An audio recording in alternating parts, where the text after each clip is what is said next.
Bonsoir à chacune et à chacun. C'est la troisième soirée de prière pour l'unité des chrétiens dans le cadre de cette semaine de prière pour l'unité. Nous sommes avec le Père Emmanuel Bondeau, curé et recteur de cette cathédrale, qui va nous présenter maintenant la chapelle œcuménique qui est située dans le fond de la cathédrale, et ainsi que les différents objets qui y sont depuis plus ou moins longtemps. Gilles, bonjour. Bonjour Père. Voilà. Je suis heureux de vous accueillir dans la cathédrale Notre-Dame de Chartres. En 876, l'impératrice Irénée offre à Charlemagne le voile de la cathédrale, le voile de Marie plutôt, qui va devenir cette relique majeure de la cathédrale. Et la cathédrale, je la vois comme un reliquaire qui vient accueillir cette relique du voile de Marie, si importante pour nos frères et sœurs de tradition orthodoxe. Alors je dis, vous êtes tous ici parce que c'est un lieu de prière pour tous. Quand la cathédrale est construite, il n'y a pas d'un côté des orthodoxes, des protestants. La tradition, c'est que c'est un lieu de prière. Alors pour signifier cette prière commune, cette unité de l'Église, il a été offert dans cette chapelle un certain nombre d'éléments. Alors d'abord cette Bible offerte par l'Église réformée, imprimée à Amsterdam, une belle Bible du XVIIIe siècle. Il y a aussi cette prière enluminée offerte par l'Église anglicane. Il y a une icône du voile de la Vierge offerte par des donateurs, une icône de l'Église orthodoxe russe du XVIIIe siècle. Il y a aussi cette croix de procession offerte par l'Église orthodoxe copte éthiopienne. Et puis récemment, il y a cette icône offerte aussi par l'Église orthodoxe russe, une icône qui représente Marie avec le voile qu'elle porte, une icône de la protection de Marie. Dans cette icône, il y a représenté la cathédrale de Chartres et une des églises orthodoxes de Russie.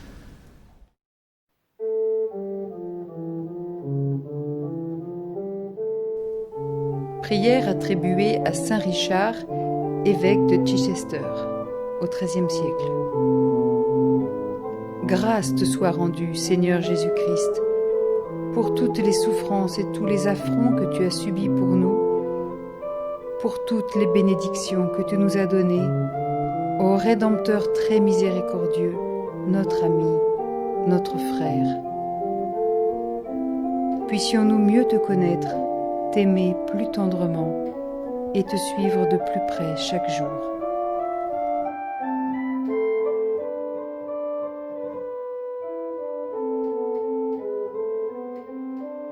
Que la grâce de notre Seigneur Jésus-Christ, l'amour de Dieu notre Père et la communion du Saint-Esprit soient toujours avec nous et avec votre esprit. Prions maintenant pour accueillir cette grâce, ce don que Dieu nous fait, ce désir qu'il a de notre unité.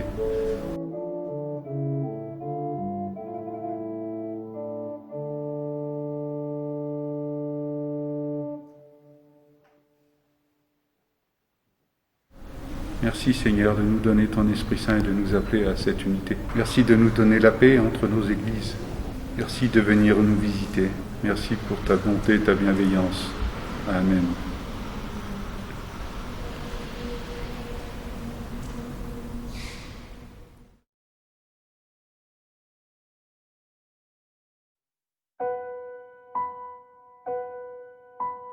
Je me tiendrai là, sans rien te dire, en une sorte de silence qui dira tout. Et tu seras là, tu comprendras et tu te tairas avec moi, de toi à moi. Embrase-moi en silence et je te connaîtrai un peu et tu seras en même temps si loin que je te chercherai et pour te retrouver j'irai sans me lasser sur les chemins des hommes.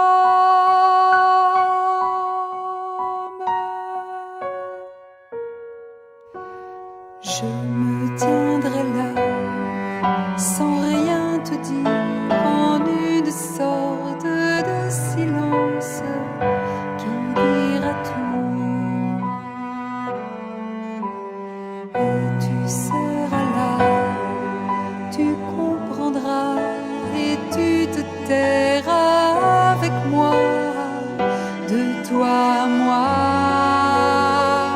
Embrase-moi en silence et je te connaîtrai un peu, et tu seras en même temps si loin que je te chercherai, et pour te retrouver j'irai sans me lasser sur les chemins des hommes.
Maintenant, laissons-nous guider par la pasteure baptiste américaine Jill Geoffrion, guide depuis des années dans la cathédrale de Chartres.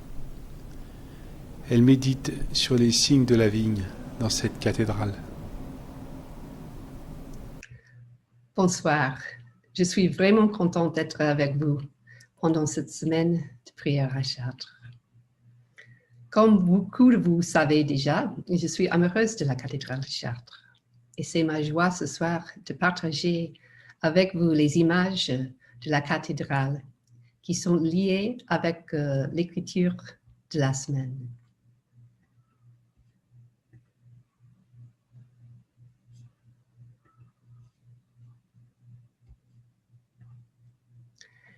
Jésus a dit, « C'est moi qui suis la vigne.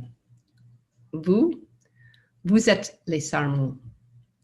Celui qui demeure en moi, comme moi en lui, celui porte beaucoup de fruits. » Explorons un peu le sens de ces mots de Jésus. Je suis la vigne. Jésus, dans cette image, est l'alpha et oméga. Je vous suggère de faire les gestes. Voilà le geste de bénédiction et avec l'autre main, de tenir la globe comme Jésus. Qu'est-ce que vous sentez? Moi, je sens avec ce main de bénédiction une puissance tendre et tendresse. Et aussi avec cette main qui tient la globe, je sens une stabilité. Notez que Jésus, la vigne, est le commencement et la fin de toutes choses. C'est lui l'alpha et oméga. Jésus est la vigne éternelle. Voici l'image de trumeau de la porche sud. Une autre image de la vigne. Jésus qui est la parole de Dieu. Nous lisons au commencement de l'évangile de Jean. Au commencement était la parole, et la parole était avec Dieu, et la parole était Dieu. Elle était au commencement avec Dieu. Tout a été fait par elle, et rien de ce qui a été fait n'a été fait sans elle. Et la vie était la lumière des hommes. Donc, cette image de Jésus,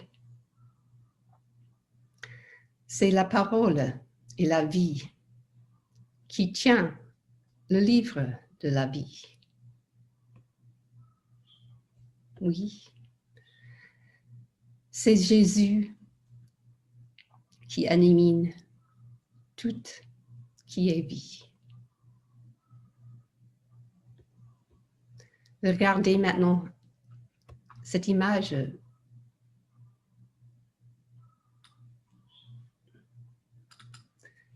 Regardez cette image de Dieu qui crée Adam dans le vitrail de Bon Samaritain. C'est la vigne qui anime sa créature, ses sermons. On regardait cette image de Dieu, la source de notre souffle. Sentez comment Dieu est le souffle de nos vies. Inspirez et sentez dans vos poumons comment Dieu vous anime.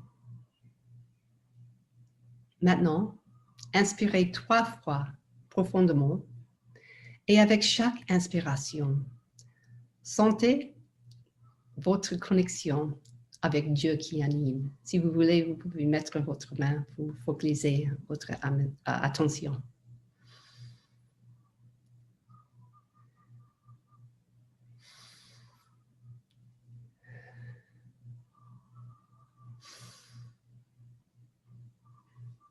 Jésus est la vigne. Nous sommes les sarments. Voilà les statues de la création d'Adam et d'Ève dans les voussoirs du portail central de la porche nord. Dieu, dans la forme de Jésus, les donne la vie. Voilà la création d'Adam. Voilà la création d'Ève. Et qu'est-ce que vous voyez jusqu'en haut de ces images de la création? Voyez-vous une vigne? Imaginez Dieu créateur comme vigne.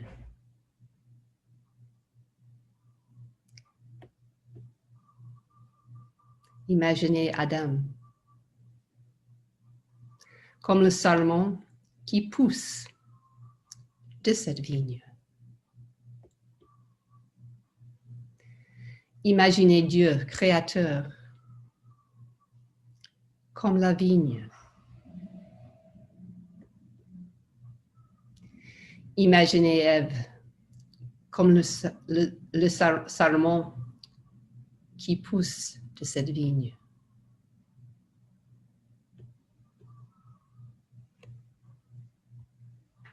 Retournez à Jean 15. Jésus a dit, c'est moi qui suis la vigne. Vous êtes les sarments. Celui qui demeure en moi, comme moi en lui, celui-là porte beaucoup de fruits. Les sarments existent pour produire les fruits. Pour nous, les personnes qui suivent Jésus, c'est les fruits de l'esprit qui poussent de la vigne qui est Dieu et se manifestent dans nos vies, ces sermons. Les sermons existent pour cette production.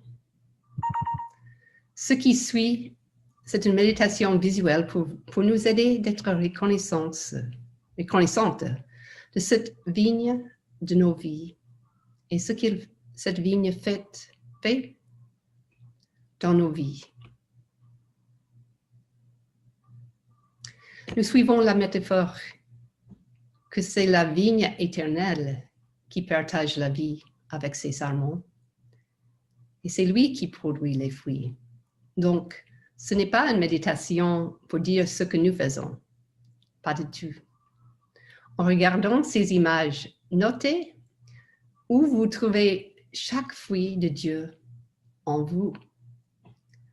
Peut-être c'est un fruit bien mûr, ou peut-être c'est un fruit tout petit qui commence à agrandir, ou peut-être c'est seulement la possibilité d'un fruit qui existe déjà dans la vigne, mais pas encore en vous. Regardez ces images en prière, en demandant, Dieu, comment tu produis ce fruit dans ma vie?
C'est nous qui sommes les serments fructueux de cette vigne éternelle, vivante et animante. Regardez cette image des sarments, des grappes qui illustrent le travail du septembre, le vendage. Pour vous aider de mieux comprendre avec votre esprit et votre corps comment est-ce que je suis un serment, et je vous invite à faire les gestes de prière inspirés par cette image des sermons et de cette musique. Il sera un temps de découverte, donc pas un temps préformatif. Vous pouvez bouger vos doigts, vos bras, ou si vous préférez, vous pouvez vous déplacer avec vos corps en priant Dieu, ma vigne. Comment est-ce que je suis un sarment? C'est toujours possible de vous bouger seulement dans votre imagination. Mais si possible, bougez votre corps. Vous êtes prêts? Allez.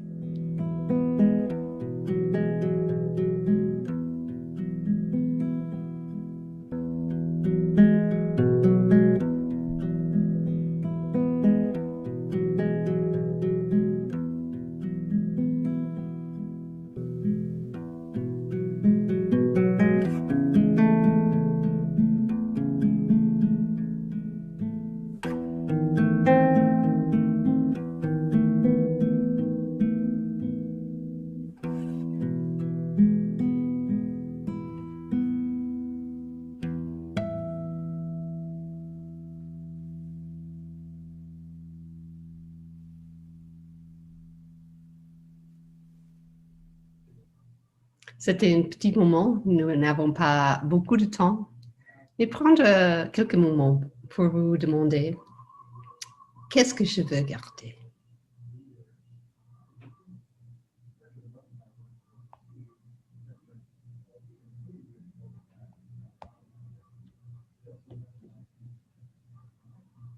Prions ensemble. Dieu, merci pour être la vigne. Merci que nous sommes tes sarments. Merci pour tes fruits dans nos vies. Amen.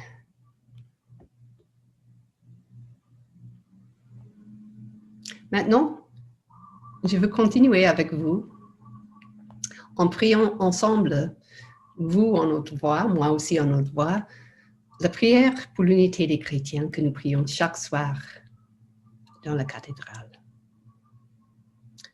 Chaque ligne de la prière est accompagnée par une image de la chapelle œcuménique et je vous invite maintenant à la prière.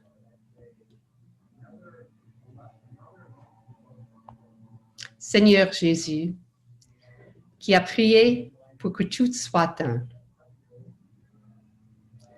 nous te prions pour l'unité des chrétiens,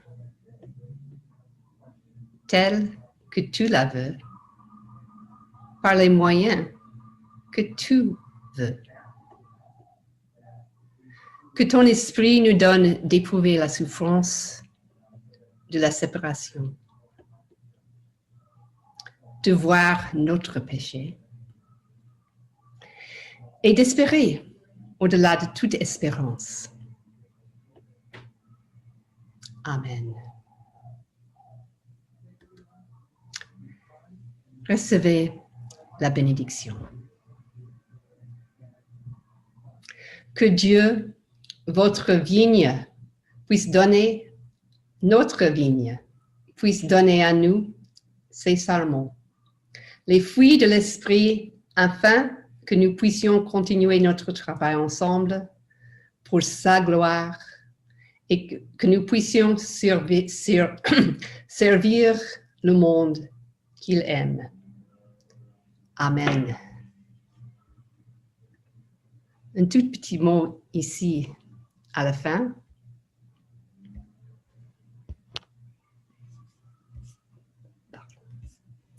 Un tout petit mot pour dire merci mes sœurs et mes frères en Christ pour le partage de ce temps de prière œcuménique. J'espère de vous voir en vrai et de prier avec vous à Chartres cette année. Allez dans la paix de Christ. Amen.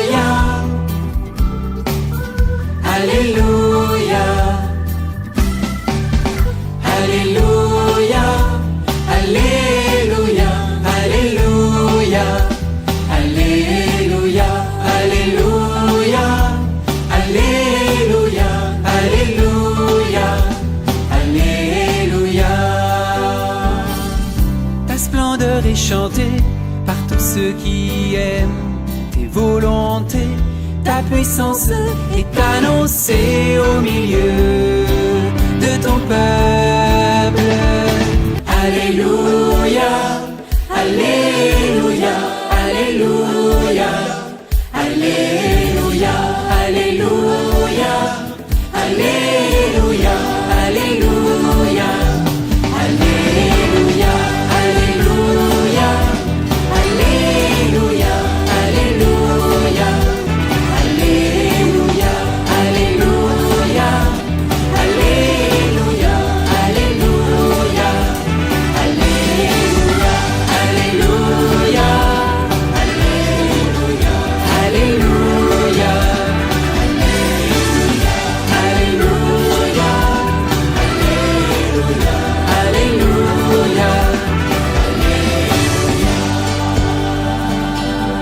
Alléluia. Alléluia. Alléluia. Alléluia.